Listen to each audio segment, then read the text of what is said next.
morning and good day everybody. Today we're going to discuss about barriers and impact in relation to culture. From the previous lessons, we have already learned about the ways, the competencies, and even the guidelines in order to become a better communicator when you're about to deal with different cultures. This time, we're now going to see the different barriers that may be present when we're communicating with them, and at the same time, the impact of the new culture that has brought onto us. So, let's start our discussion. First, of course, let's now talk about the barriers to effective international communication. First one is we have ethnocentrism. It says here, ethnocentrism refers to the group or the belief that a person's culture, his in-group culture, is much better than any other group's culture, and the tendency is for that person to judge any out-group culture by using the norms of his in-group culture. Which is why, class, if you can remember from before, if they believe that their own culture is much better than others, they would already have this what we call as the superiority complex. And that is one thing we're avoiding right now. As such, if our ethnocentricity is high, of course the effect is negative. But there are instances, class, wherein if it is low, the effect is positive. Because you're interested to interact with those belonging to the out-group. Now again, class, it's more of sharing what you have instead of boasting what you have. That's what you need to remember and ethnocentrism, and that it is very important for us to practice the positive side of it. Okay? Next, we have stereotypes and prejudices. And we've known for a fact that at some cases, it becomes unavoidable to other people. Stereotyping and being prejudiced against cultural groups are the main barriers to intercultural communication. The negative characteristics attributed to one group can cause beliefs and feelings that lead to biases and discrimination against that group. Thus, the discriminated group often suffers from being rejected and avoid in cross-cultural interactions. The basic term that we can use here is, of course, discrimination. Once we ever think that this culture has a very different, and to put the term weird onto us, that will cause discrimination onto them, even if we are conscious of it or not. Which is why we should not again label other people as to how we see them, especially looking into their negative traits or our negative supposed traits. Which is why again, class, it is really not good for us to create stereotypes and prejudices. Again, appreciate the fact that each culture is equal, much as everybody is equal. Next, we have stereotypes are often generalized negative traits assigned to a group of people. Sample with this would be your race, nationality, social class, sexual orientation, age, gender, even if these traits may only reflect a selected few of the group.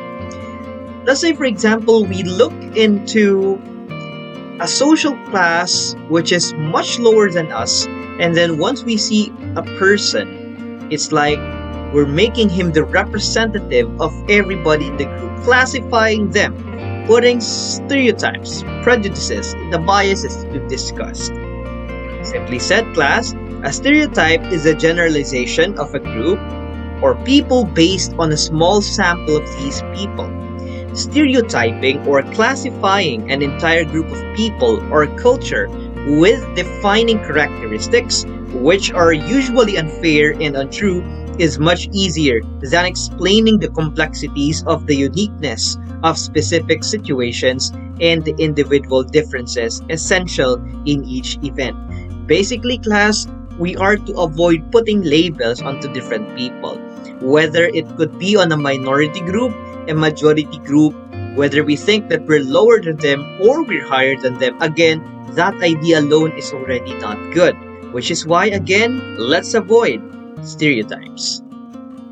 Next, prejudice class, on the other hand, as a definition, an offshoot of stereotypes is an unfair thought, belief, or feeling of dislike for a person or a group because of race, nationality, gender, sexual orientation, age, religion, and so on.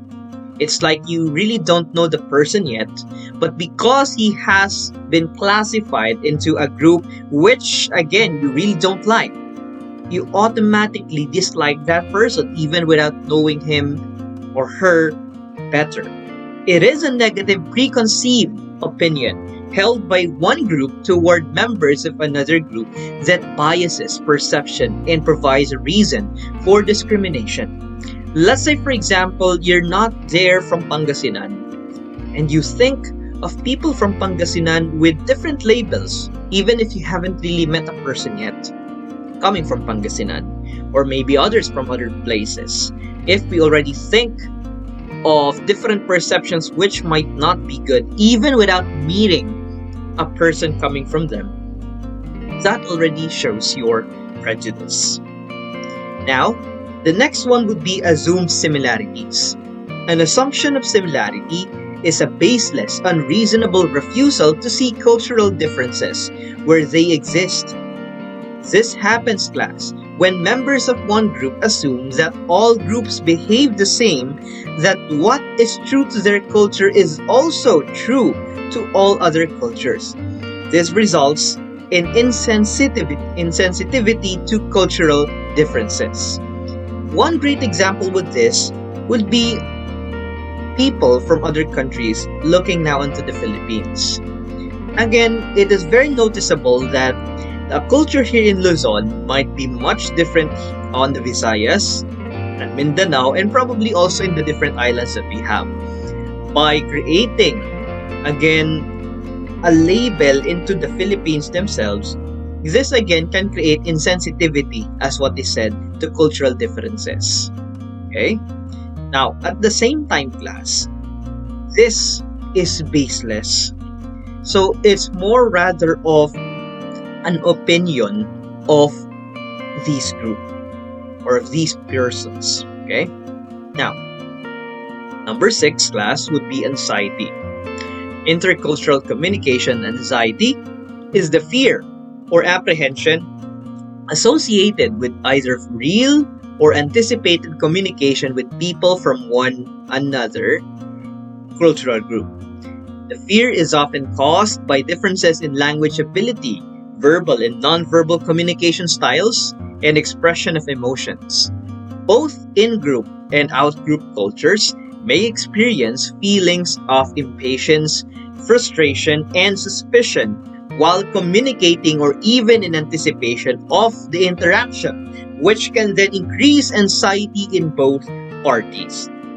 So always remember, class, that again, anxiety starts when we're triggering it or we're thinking that interaction is not possible. But again, when we look into ourselves and see that we are more than capable of communicating with them, even if there are what we call as language barriers, still you can dissipate the fear, or you can remove this fear that you have within yourself. Again, class, even if you say that there is feelings of impatience, frustration, suspicion, still, if you try to remove them one by one, make yourself open, as what we discussed in the guidelines. You can fully help yourself to remove the anxiety within yourself.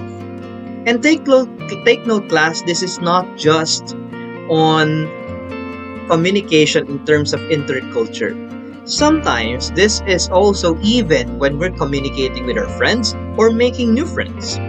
Again, anxiety is becoming the real barrier for you to communicate with other people. Don't be afraid, don't be anxious, just try. You won't lose anything. Now, let's now go to the impact of technology on communication. The first one, class, technology provides us with unlimited information. You know this fact already because we're already being exposed to it. even in the moment you're watching this video. Again, this is how technology has helped us with information which we might not have received from before. Now, internet provides convenient and fast means of getting information. So to speak, class, this is very important as well when we are giving information to other people in the form of electronic emails, teleconferencing, and a lot more. So it becomes much faster and easier. Next, it creates opportunities for meeting new people.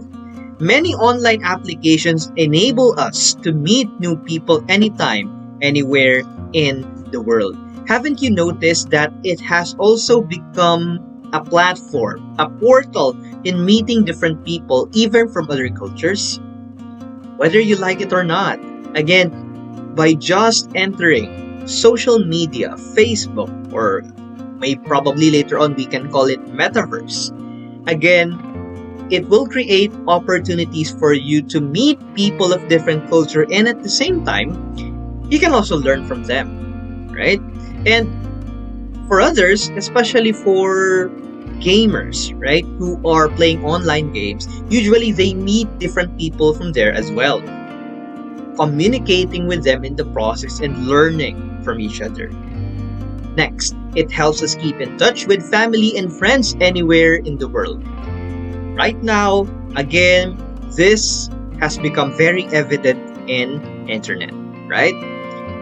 Probably your friends, your loved ones, parents, or others might be far away, but still, through the usage of teleconferencing, computers, smartphones, iPads, and all other gadgets, again, can help you communicate quickly and easily. And that, again, is what has been very important nowadays because of the pandemic, and not all people can actually go out that easily. So number 3 is a very evident impact. Number 4, it brings new diversity to our culture and our lives. The pace of change caused by technology is simply amazing. Google recipes and you can put sumptuous meals on the dining table. Your cell phone with its digital camera has replaced the film camera. If you've noticed, this pandemic has also brought the vloggers into a new platform.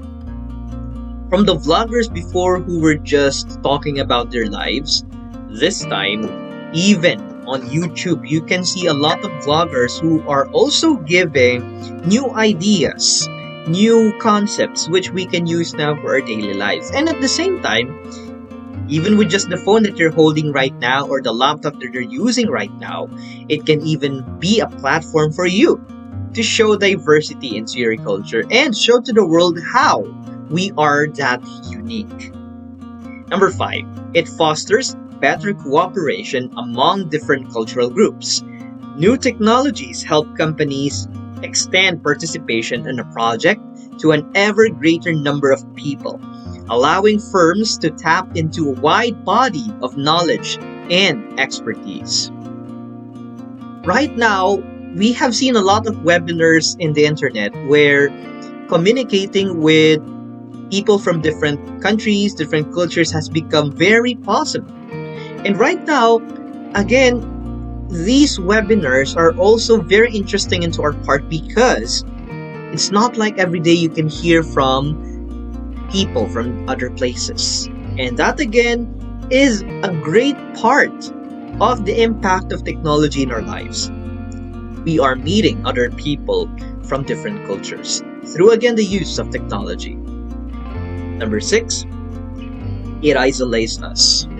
Well, of course, it's not like every day you can also receive positive effects from internet or technology. Let's say, for example, cell phones take us away from the people we love. Again, we also need to be mindful of this. When we're at the dining table, and on the dining table, again, you're with your family. Use the time to be with your family. Your cell phone can wait, your chatmates can wait, if you have many, your schoolworks can wait.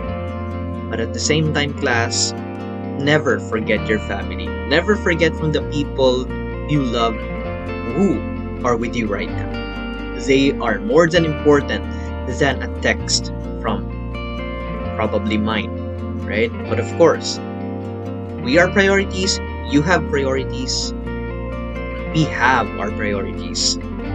But the most important priority that you have to remember right now, your family is your priority. Okay? Even if we, your instructors, are priorities, still at the end of the day, you need to tend to your family. Number 7, class. It can make us create second lives. Now, what could this mean? Millions of people find solace in virtual communities where they have found a second life.